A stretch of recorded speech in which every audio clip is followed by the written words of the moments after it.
Form part কাটার সময় অবশ্যই খাবারটার পোলটা একটু বাড়াই নিতে হবে, কারণ ফরম পার্টটা ব্যাক পার্টের চেয়ে সব দিকে দিয়ে বড়। এই আমার ব্যাক পার্টটা আছে, আমি এখানে ফেলাই। আমার এই সাইডে সুইং এ লঞ্চ 1/2 ইঞ্চি এবং একটা প্লাগেট আছে হাফ 1 ইঞ্চি, এই জায়গাটা রাখতে হবে, যেহেতু আমি অ্যাটাচ প্লাগেট দিব।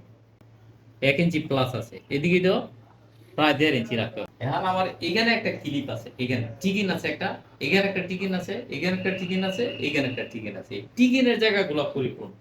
এই টিকিনের জায়গাটা আমি এখানে 1 ইঞ্চি বেশি রাখবো, এখানে টিকিনের জায়গায় এখানে 1 ইঞ্চি বেশি রাখবো। এখানে একটা টিকিন আছে 1 ইঞ্চি, এটা 1/2 ইঞ্চি রাখবো উপরে আর 1/2 ইঞ্চি রাখবো নিচে, তাহলে এই সাইডে 1 ইঞ্চি থাকবে, এই সাইডে 1.5 ইঞ্চি থাকবে, এই সাইডে 1.5 ইঞ্চি থাকবে।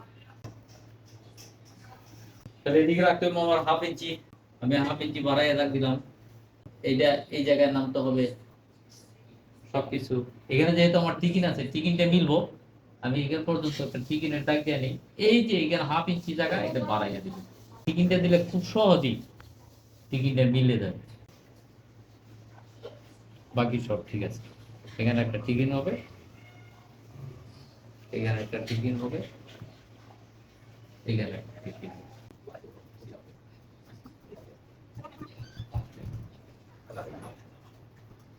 এটা যখন ফরম পার্টটা আমরা সিলাইবো, টিকিনটা দেওয়ার পরে ফরম পার্টের শেপটা, আর্মহোলের শেপটা আমরা আরো 1/2 ইঞ্চি পরিমাণ ভিতরে ঢুকাই দিই।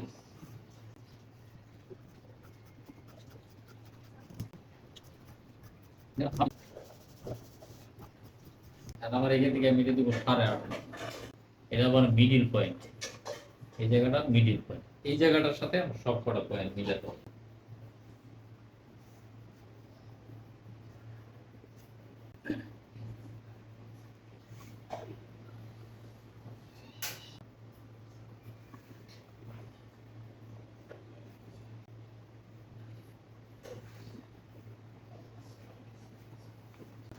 সব কটা জায়গায় আমি সুন্দর একটা কাট রাখতে হবে।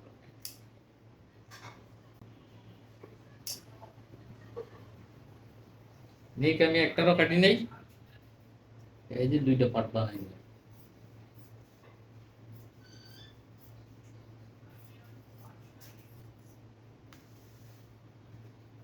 এই যে আর্মহোলের শেপটা যখন আমি টিকিনটা দিয়ে শেষ করব, দেওয়ার পরে এই শেপটা আমি এখন একটু দিব, কিন্তু সবাই আগে দিতে পারে না, হয়তো বা দিতে গেলে ভেতর লাগে। আর এই জায়গায় টিকিন দিলে শেপটা অবশ্যই একটু হালকা, একটু গরম পাঠাচ্ছে। টোটালি সুইং এর পরে আপনারা 1/2 ইঞ্চি ভিতরে ঢুকবে, তখন ফিটিংটা খুব সুন্দর হবে। এই যে আমি নিচে নামাই দিলাম 1/2 ইঞ্চি, বলছিলাম যে আমার 1/2 ইঞ্চি টিকিনে লাগে, এই যে আমি 1/2 ইঞ্চি নিচে নামাই দিচ্ছি। বাস একটা ব্লাউজ কাটিং শেষ। নেক যেহেতু আমি বক্রম দিয়ে করবো, নেক কাটার দরকার নাই, এতটুকুই হচ্ছে একটা ব্লাউজের হিসাব, আর তেমন কিছু না।